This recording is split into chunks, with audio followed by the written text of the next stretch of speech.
Nifty 50 Sensex large cap index की बात करूं तो पिछले 3 महीने 6 महीने और 1 साल में दबाव में देखने को मिल रहे हैं। इट मीन्स कि नुकसान देखने को मिल रहा है। पिछले 2 से 3 महीने का आंकड़ा देखूं तो यहाँ पे जो लार्ज कैप इंडेक्स है वो करीबन 10% के आसपास टूटा हुआ है।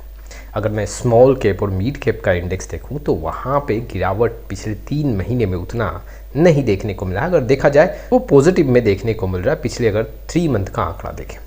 और large cap index, mid cap index और स्मॉल कैप इंडेक्स में अगर हम देखें तो सबसे अच्छी स्थिति जो है लास्ट 3 मंथ का आंकड़ा देखें तो उसमें स्मॉल कैप का देखने को मिल रहा है।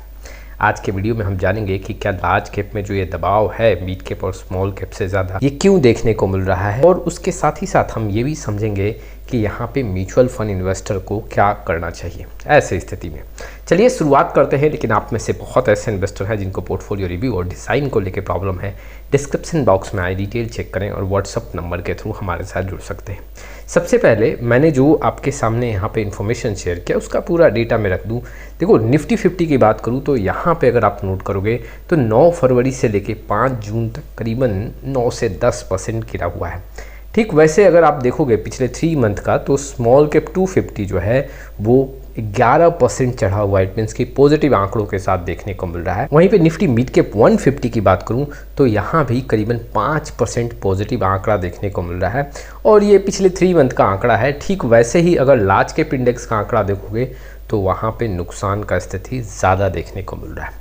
अब इसके पीछे रीज़न क्या है? देखो लार्ज कैप इंडेक्स इतना दबाव में क्यों देखने को मिल रहा है इसको भी सबसे पहले हम समझते हैं। देखो इसके पीछे सबसे बड़ा रीज़न क्या है कि अगर आप देखोगे पिछले 2 और 3 महीने में तो FII ने बहुत ज़्यादा बिकवाली किया है और इतना ज़्यादा जो बिकवाली हुआ है उसमें लार्ज कैप के स्टॉक सबसे ज़्यादा देखने को मिल रहे हैं। इट मीन्स कि लार्ज कैप में प्रॉफिट बुकिंग भी हुआ है और लार्ज कैप से FII ने पैसा भी सबसे ज़्यादा यहाँ पे निकाला है। अब ऐसी स्थिति में पिछले 3 मंथ में जो FII ताबड़तोड़ सेल कर रही है उससे यहाँ पे लार्ज कैप इंडेक्स में स्पेशली काफ़ी ज़्यादा दबाव देखने को मिल रहा है। दूसरे पॉइंट की बात करूँ, अगर देखोगे लार्ज कैप इंडेक्स में जो एक IT सेक्टर है वो काफ़ी बड़ा रोल प्ले करता है और 2026 का आंकड़ा देखें या फिर 2025 का आंकड़ा देखें तो IT सेक्टर में कुछ खास देखने को नहीं मिला है। अगर देखा जाए तो ओवरऑल जो ग्लोबल डिमांड है वो IT सेक्टर के जो स्टॉक्स हैं उसमें कमी देखने को मिला है और ऐसे स्टॉक्स में प्रॉफिट बुकिंग भी काफ़ी ज़्यादा हुआ है। इसके चलते ऐसे स्टॉक्स काफ़ी ज़्यादा दबाव में हैं। कई ऐसे दिग्गज स्टॉक्स हैं IT सेक्टर के जहां पे हाई से 30 से 40% तक का गिरावट है और IT सेक्टर के जो स्टॉक्स हैं निफ्टी 50 के जो दिग्गज स्टॉक्स हैं IT सेक्टर के उनका रिजल्ट भी यहाँ पे काफ़ी कमज़ोर आता हुआ देखने को मिला है, जिसके चलते ऐसे जो स्टॉक्स हैं बिकवाली काफ़ी ज़्यादा हुआ है और वहाँ पे लार्ज कैप इंडेक्स में भी इसका दबाव देखने को मिला है। तीसरे पॉइंट की बात करता हूँ। देखो क्रूड ऑयल का जो यहाँ पे प्राइस बढ़ता जा रहा है और जो मिडिल ईस्ट में टेंशन है इसके चलते भी जो लार्ज कैप स्टॉक्स हैं उसमें दबाव ज़्यादा देखने को मिल रहा है। जो बड़े बड़े कॉरपोरेशन हैं उनका जो अर्निंग है वो काफ़ी स्लो हो जाता है और अगर देखा जाए तो आने वाले समय में प्रॉफिट एंड बैलेंस शीट पे भी इसका असर काफ़ी ज़्यादा देखने को मिलता है और ये भी एक बड़ा रीज़न है जो लार्ज कैप के जो इंडेक्स है, जो लार्ज कैप के स्टॉक्स हैं निफ्टी 50 के, वहाँ पे दबाव बना रहे हैं। आज के इन्फॉर्मेशन की बात करूँ तो RBI के साइड से जो रेट यहाँ पे चेंज करना था वो चेंज नहीं हुआ, अनचेंज है। तो RBI ने ब्याज दर तो नहीं बढ़ाया लेकिन अगर देखा जाए जो इन्फ्लेशन का एस्टिमेट है वो बढ़ता हुआ देखने को मिल रहा है। जो GDP का यहाँ पे एस्टिमेट रेट है वो घटता हुआ देखने को मिल रहा है। देखो फ्यूचर में इसको लेके काफ़ी ज़्यादा RBI सावधानी बरत रहा है।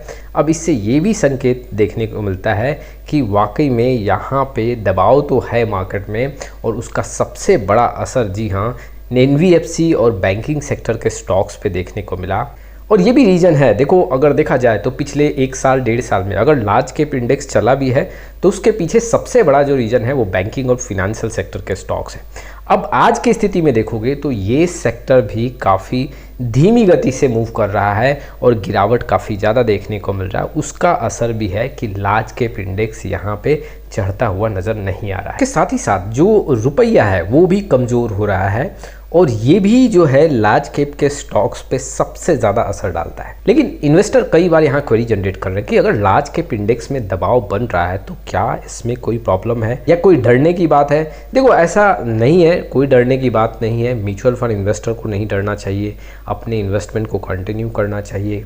2 साल 3 साल में एक बार देखने को मिलता है कि लार्ज कैप काफ़ी स्लो हो जाता है या फिर लार्ज कैप उल्टे दिशा में मूव करता है और मिड कैप और स्मॉल कैप में स्टेबिलिटी देखने को मिलता है। देखो मैं इन्वेस्टर को हमेशा ये कहता हूँ कि लॉन्ग टाइम में अगर आप डेटा देखोगे तो लार्ज कैप, मिड कैप और स्मॉल कैप में आपको जो डिफरेंस है वो देखने को मिलेगा कि अगर लार्ज कैप बढ़ रहा तो मिड और स्मॉल कैप में भी आपको पॉजिटिव चेंजेस देखने को मिलता है। लेकिन थोड़े से आंकड़े वहाँ पे कम देखने को मिलते हैं, लार्ज कैप में, मिड कैप में ज़्यादा और उससे ज़्यादा स्मॉल कैप में देखने को मिलता है। म्यूचुअल फंड इन्वेस्टर की बात करें तो यहाँ पे डरना नहीं चाहिए, आपको अपने इन्वेस्टमेंट को कंटिन्यू करते रहना चाहिए, एसआईपी करते रहना चाहिए।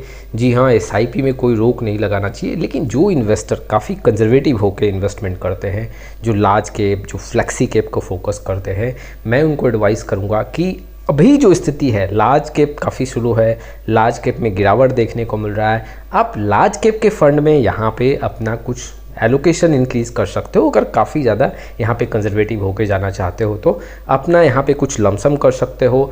अगर आपके पोर्टफोलियो में लार्ज कैप नहीं है तो आप फ्लेक्सी कैप को फोकस कर सकते हो, जैसे कि बहुत ऐसे इन्वेस्टर हैं लार्ज कैप के जगह फ्लेक्सी कैप को कंसीडर करते हैं, तो वैसे फंड में भी अपना एलोकेशन इंक्रीज कर सकते हो अगर आपका रिस्क कैपेसिटी यहाँ पे काफ़ी कंजर्वेटिव है तो। इन्वेस्टर को मैं ये भी बताना चाहता हूँ कि ऐसे सिचुएशन पे किसी भी थीम पे या किसी भी सेक्टर पे ज़्यादा एलोकेशन लेके नहीं चलो कि आप ये देख रहे हो कि ये सेक्टर या फिर ये थीम जो है वो काफ़ी गिरा हुआ है अपने हाई से 40% 50%, तो वहाँ पे बहुत बड़ा एलोकेशन नहीं करना है। जैसे अगर अभी आईटी का सेक्टर देखोगे तो वो काफ़ी ज़्यादा दबाव में है और अगर ये थीम और सेक्टर फंड देखा जाए तो गिरावट काफ़ी बड़े फिगर में देखने को मिल रहा है। तो ऐसे में इन्वेस्टर कई बार क्या सोचते हैं कि यहाँ पे तो अच्छा मौका है, यहाँ पे हम अपने एलोकेशन का 50% 60% लगा देते हैं, मौका मिलेगा फिर रिटर्न लेके निकल जाएंगे।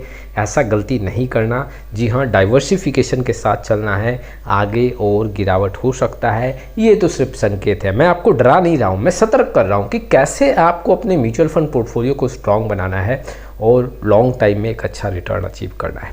तो ये कुछ इन्फॉर्मेशंस थे जो इन्वेस्टर के लिए इंपॉर्टेंट थे। आपका क्या राय इस वीडियो को लेके कमेंट बॉक्स में जरूर आए। फिर मिलेंगे एक नए वीडियो के साथ, तब तक के लिए जय हिंद, जय भारत।